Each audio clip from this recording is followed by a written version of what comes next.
From the Mercy One studio. Support for Iowa Catholic Radio and Making It Personal is provided by Sarah Vocations Ministry. Learn more at joinserra.org.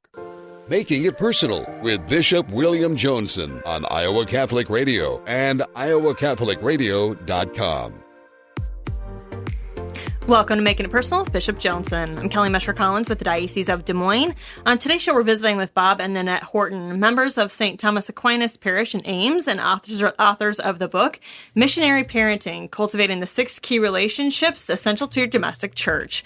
But before we get to today's interview, let's find out what's on the Bishop's mind. Morning, Kelly. Good morning. Hey, a little break in the weather for those Ragbryers. Yes. On their next to last day, they've been going through some grueling temperatures across the state of Iowa. I was pining to get out on the road a little bit, finally on the Raccoon River Trail yesterday from Waukee up to Linden. I was going to go to Panora, but just the heat, I thought better. Time to be wise and not to be tough for once. So that was a nice little thing.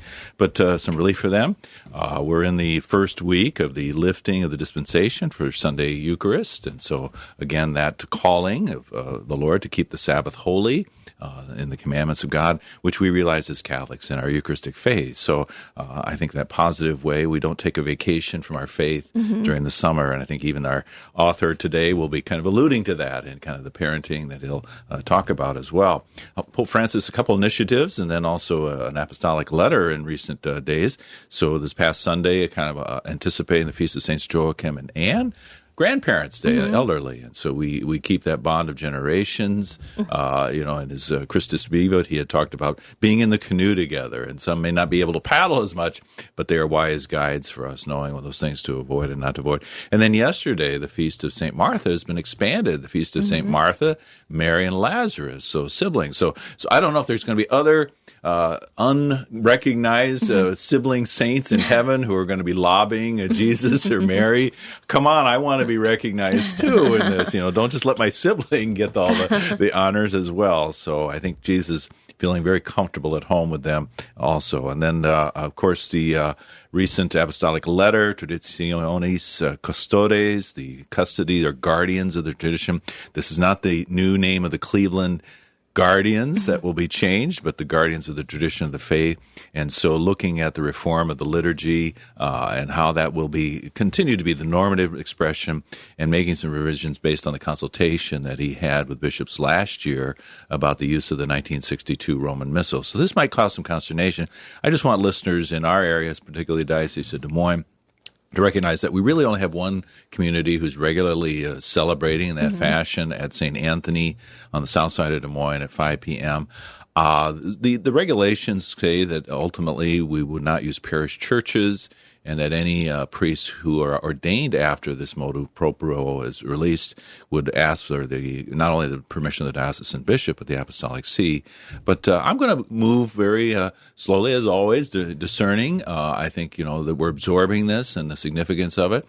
In my consultation last year, I affirmed that this is a community that very much is with the church, sees themselves not as kind of reactionary in any way, but that that the recognizing the legitimate diversity that Pope Emeritus Benedict had and St. John Paul II had established. So again, more to come on that, but don't see for any kind of immediate cessation of that, and I think we'll discern how we might serve that community in a beautiful way.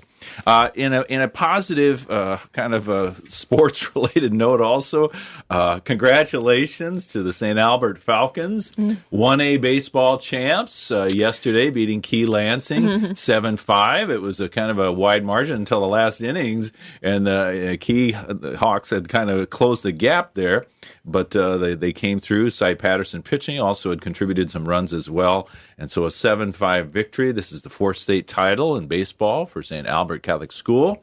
Their record this year, 35-9. So congrats to all the players, parents, and families, and Coach Duncan Patterson for a job well done, kind of bringing a little honor and distinction there. Of course, Dowling Catholic's season ended a very fine season, but ended with a loss in the championship game.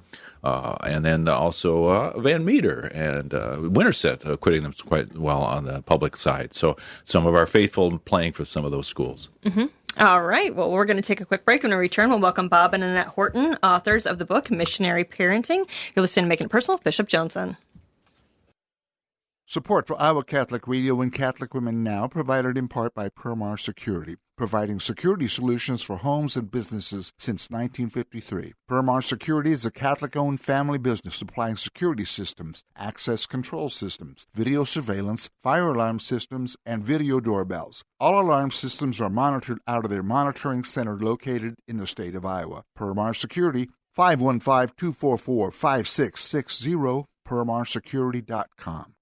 Support for Iowa Catholic Radio and Dowling Catholic Sports is provided in part by Ashworth Vision Clinic. With 2 licensed optometrists, Barbara Sheets, a Dowling graduate, and Dr. Craig Harper, the Ashworth Vision Clinic team provides complete eye exams, contact lenses, glasses, glaucoma testing, and pre- and post-operative care. Ashworth Vision Clinic is located at 60th and Ashworth in West Des Moines. 515-440-4610 or online, ashworthvision.com. Welcome back. You're listening to Making It Personal with Bishop Joensen. On today's show, we're visiting with Bob and Nannet Horton, members of St. Thomas Aquinas Parish in Ames and authors of the book Missionary Parenting, Cultivating the 6 Relationships Essential to Your Domestic Church. So we're kind of crossing over diocesan lines, but not too far removed here in central Iowa, and it's good to have the Hortons with us as well, Nan and Dr. Bob Horton. People I've had privilege of making my acquaintance, involved with the Carpenter Shop event in the evening in January 2020 before the pandemic hit, and that was kind of drawing together different generations. So some nice witnessing and programming by a Cyclone undergrad, and then yours truly too. So reconnecting here at the occasion of the ordination Mass of Thanksgiving for Father Martin Coolidge of the Archdiocese of Dubuque.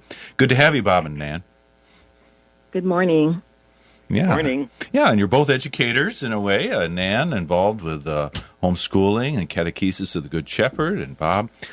Just to help set me straight, my scientific taxonomy here. Is soil science a species of agronomy, or what's the connection between those? I would say soil science is part of earth science. Okay. Maybe a subset of geology, but it's often housed in the agronomy department, with the idea of soil being such an important component for crop production. Okay. So we often have soil and crop sciences together. Okay. On the line later, I have some garden questions. Yeah, you can get a consult there. So, well, thank you for setting that straight. Otherwise, I wouldn't have my berries. But no, I think there's a rich agricultural kind of substrate, no pun intended, to your book. The land figures prominently. Your use of the images as well from Jean-François Millet, famous for his painting of the Angelus, the couple praying out in the fields, and it's kind of laced throughout there. And very much, I think, a kind of sacramental imagination as by people of Iowa and the upper Midwest, very much tied to that rhythm of God's creation in the land. But then that cultivation of vocation and family that occurs as well. And so you're really kind of setting forward the next work of relationships that will help to build up the family, not looking at it primarily from a problem-oriented thing. We were talking a couple weeks ago about how to draw those who are not practicing back, but kind of speaking organically throughout the whole unfolding lives of children and the relationship between spouses as well. What was the inspiration to write the book?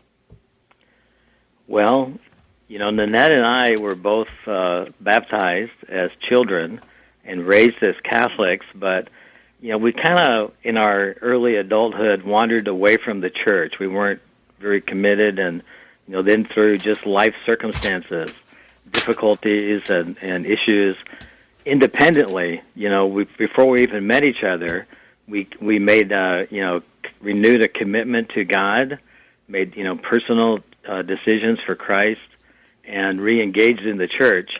And then later we met each other, and we're able to be married and children and grandchildren, like that, and family. But we recognized, like so many do, and that so many children, so many baptized Catholics leave the church, walk away from the church.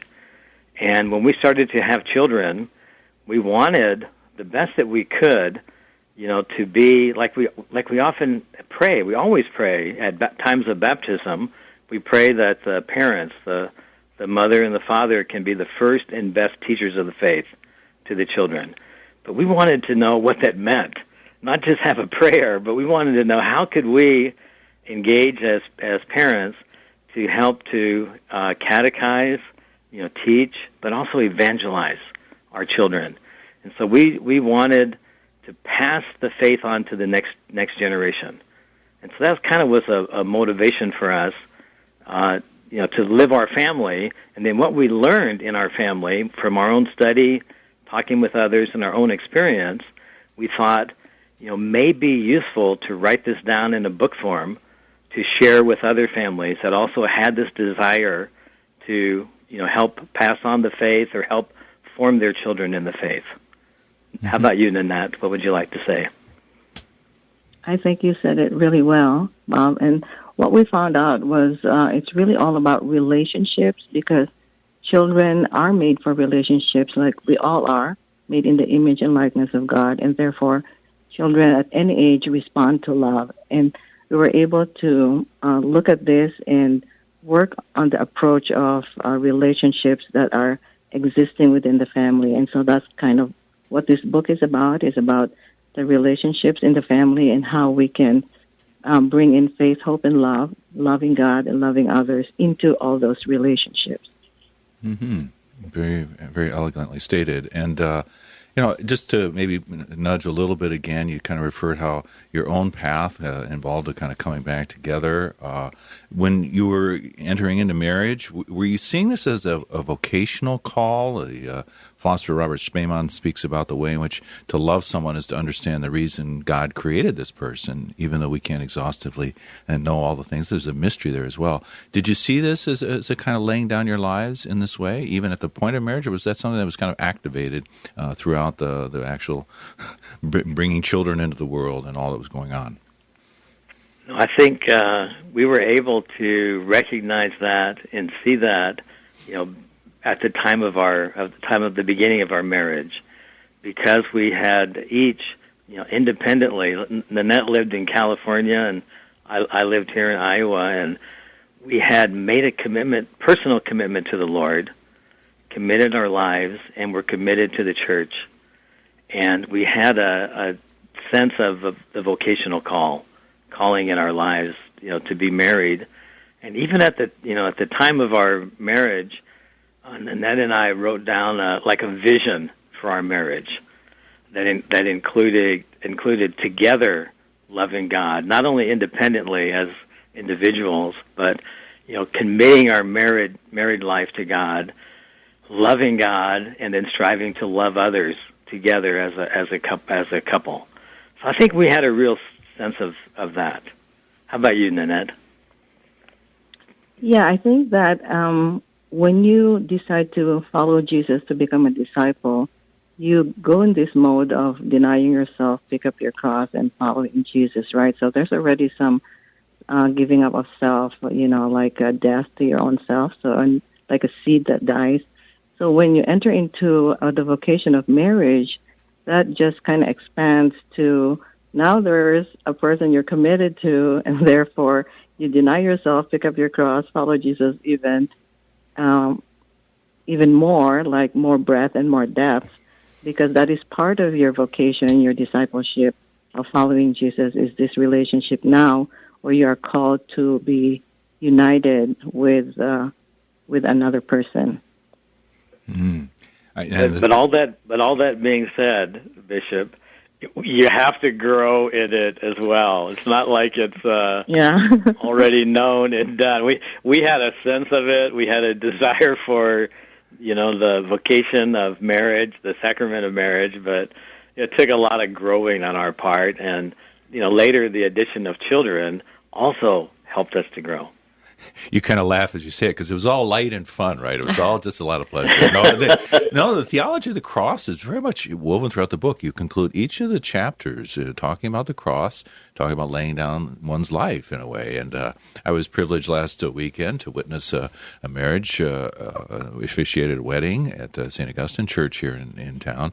And the couple chose that Ephesians 5 reading, which is kind of a bold thing these days. It's not politically correct. wives, be subordinate to your husbands, but husbands, you must love your wife as Christ loved the church, laying your dying, offering yourself, body and soul for that. So they had a beautiful reflection on it, and I think they have that grand vision. But now, now the mystery unfolds, and there's going to be suffering. There's going to be ways in which we don't realize that we've placed ourselves at the center of everything, and that choice that you said, quoting St. Augustine, either we love God and forget self, or we love self and forget and deny God. And so I think that ultimate decision, decidere, that there's going to be a kind of cutting off in a way, that certain things that maybe we've identified or that we're clinging to, or God's going to give us the grace-filled opportunity to let go and loosen our gap on that as well. Now, I think. Please. Sorry, Bishop. No. In the book, we talk about marriage as a real opportunity for conversion, is because now you're in relationship with some other person, and you're always going to be challenged between what you want and the demands of love of your marriage, and therefore you always have to make that choice. And then it's always a hard choice, right? And you learn that as you grow together as a couple. Mm-hmm. And that love of Jesus, as you enumerate, that imitating Christ in love, free, total, faithful, and fruitful, and hopefully fidelity over time, because its own kind of reservoir and consolation for couples. Obviously, it's stumbling and falling at times in that. But then the children, if they're in the home, if they've been brought into the world, they're keen observers of all of this. They're seeing how husband and wife, or father and mother are relating to each other, and hopefully, if every 2-year-old is a quasi tyrant in that way, they're being called out of themselves to that formation of the will and the intellect that you spoke of. Maybe the inner philosopher here kind of letting loose, but you speak about forming the mind, the heart, the will. Do you think, does one of those take precedent? I'm concerned, and I was in a kind of a conversation earlier this week that, saying we might even in our parochial schools form our young people very well in the intellect, their knowledge, even of the faith, of course, all the other disciplines that they'll study as well. But does that heart get activated, that the will, to will that above all else? And how this impinges that, at age 13, some decisions are really being made about for or not for Jesus. So that's a reflection, but if it evokes any kind of thoughts or response on your part. I'd like to respond to that. I think that's a question and a reflection right on, spot on. So many times I've heard people, say they would like their children to be well-balanced. Let me just use the phrases, spiritually and mentally and physically. So spirit, mind, and body type of thing. And I totally support that. We want our children to be well-balanced, well-developed human beings. But I want to make a but on there to get back to your point. I think the priority should be on the spiritual side. That's not an add-on. We oftentimes I observe, I think it tends to be kind of an add-on now. Just in the classical sense of thinking about our faith life. Like for me, for example, growing up, it was more of a go to Mass on Sunday obligation, get that out of the way so that I could focus on what I really wanted to do for the rest of the time. In my life growing up, it was a lot on studies and sports. And these received more priority than on religious formation or spiritual growth or of the heart, as you're saying. But I really, really think in the eyes of eternity and in the eyes of development of the whole person, if we put a spiritual growth, spiritual development of the heart, a connection to God and love of God, receiving that love, responding to that love, and love of neighbor, that the other things will come into place. If we have Christ first, the other things will be in the right order in our lives, and we'll be able to live life to the fullest. How about you, Nannet? Yeah, I think that our idea of the human person as unity of body and spirit, like the Catechism says, there's a real unity there. If we look at our children or any other person as that unity, then we cannot ignore the spiritual part of them, right? And just because it's an interior thing, but we have to really just see people as that unity.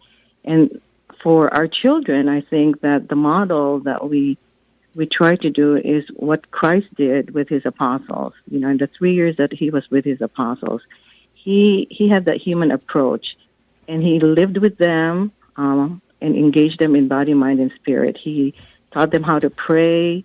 He mentored them in the mission. He taught them about the parables. He lived with them in community and worshipped with them, and he served out in mission with them. So it's a whole thing in unity. But first of all, Jesus showed them that intimacy with God was primary, that the will of God was the center of his life. And so this is what we bring into our homes with our families, is really this unity of all of this. But like Bob said, I think the primacy of the spiritual is the center of it all. It's like in the church. Our church, the center is Christ, you know, working through the Holy Spirit. So it's also, because it's the domestic church, it's a miniature of the big church, and the big church, it's central on Jesus. So it's kind of all modeled after that.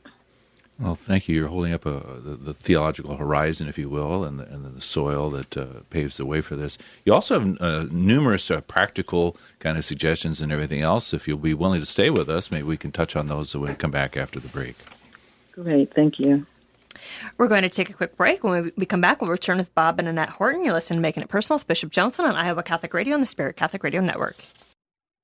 Support for Iowa Catholic Radio and Making It Personal is provided by the Sarah Vocations Ministry, including the St. Sarah Club of Des Moines and the Sarah Club of Council Bluffs. Sarah is an apostolate of the Worldwide Catholic Church dedicated to fostering and supporting priesthood and religious vocations. Sarahans strive to accomplish their mission through prayer, fellowship, and service to the bishop, priests, sisters, and all in religious formation, and in doing so to increase their own holiness. Learn more at joinsarah.org, joinserra.org. Thank you, Sarahans, for your support of Iowa Catholic Radio. Support for Iowa Catholic Radio and Catholic Women Now provided in part by Marr Security, providing security solutions for homes and businesses since 1953. Marr Security is a Catholic-owned family business supplying security systems, access control systems, video surveillance, fire alarm systems, and video doorbells. All alarm systems are monitored out of their monitoring center located in the state of Iowa. Marr Security, 515-244-5660, permarsecurity.com.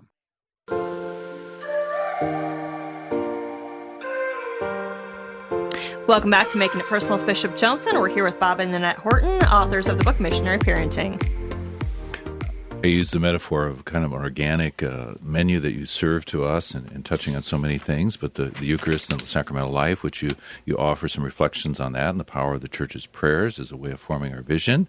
But talking about prayer, ritual prayer, that the family to pray ritually together. But then also to teaching this relational prayer that I may perhaps, with some credit to Father Scott Traynor, but that's a very powerful thing, that to pray so naturally and to believe the God who is always on our side wants to talk to us and is as receptive to us as we might be to him. Is that something you found has really kind of been embraced by some of the young people you've worked with in that relational prayer? Yes. We really love that prayer. We really love Father Scott Traynor. We know him personally. He was a student at Iowa State University before he went to the seminary, and we were in a small group together, and so just love him. And he did a great job on his book on relational prayer. But on relational prayer, it's a different kind of prayer rather than the memorized prayers that we have, Our Father, Hail Mary, etc. And it's really taking some time to acknowledge our own thoughts and feelings that we're experiencing in our life and really relating them, presenting them in prayer to God, and being quiet in a receptive mode to listen And I think it's just so important, like in any relationship, earthly relationship or our relationship with God, to be able to share, to talk, to speak. And sometimes it's even unspoken words, right? It's just being in the presence, but also being receptive to listen, and then finally to respond. Whatever it is we're hearing in our prayer, to take some action. And we think that that's so important, even as husband and wife praying for each other, parents and children praying together, and to really learn to develop and practice this type of prayer. How about you, Nannet? Maybe if I could Nanette, to break in and nudge us here as I'm conscious of our time. In the life of the bump and grind of daily life and siblings and things, and not always charity prevails, and so there's some need for conversion and correction in that way, and that kind of dialectic between keeping the gates and allowing a kind of flow free of the simplicity. But you talked about punishments need to be tailored to what's actually at stake here in the relationship, and not just something kind of arbitrarily disconnected. Right. So I think because you are taking the role of an educator, the things that you do with your child, you have to be a little bit thoughtful of really what effect it will have or what it is that your goal is. And therefore, when there are crossing of boundaries that children do, and you have to decide whether it was something that's intentional or just because they're immature or something. But then when you give a consequence, it has to be connected to the infraction. Otherwise, they're like, well, what is this? It has to somehow make a remedy or a learning experience that they can have through that process that you're going through with them. And I think that there's a lot of practical wisdom there. And then I think also the modeling of parents in terms of service and outreach and bringing their young children into these experiences. You talk about breakfast with the homeless folks on Saturday mornings or other ways that kind of caught fire in that way, and also integration into the life of the parish, that we're not waiting until they're confirmed or anything else to try and have that sense of outreach to others, the church of the domestic church, but the universal church as well. That's right. I think that... Totally. And we're winding down here, just a few seconds left, and unfortunately, as always, there's so much more there. And of course, on a personal note, making it personal with Bishop Joensen, you're concluding kind of an invocation of Ezekiel 47, the river of life, as the stream of the Spirit that we want to be in, reading that spoke powerfully at my ordination. But may you continue to do that, and may this book, Missionary Parenting, gain a wide audience. So thanks to Bob and Nannet Horton for what you've offered us today. Thank you, Bishop. This has been an edition of Making It Personal with Bishop Joensen. Thank you to our guests and all of our listeners. You can hear Making It Personal with Bishop William Joensen every week on Iowa Catholic Radio and iowacatholicradio.com. Support for Iowa Catholic Radio and Making It Personal is provided by Sarah Vocations Ministry. Learn more at joinserra.org.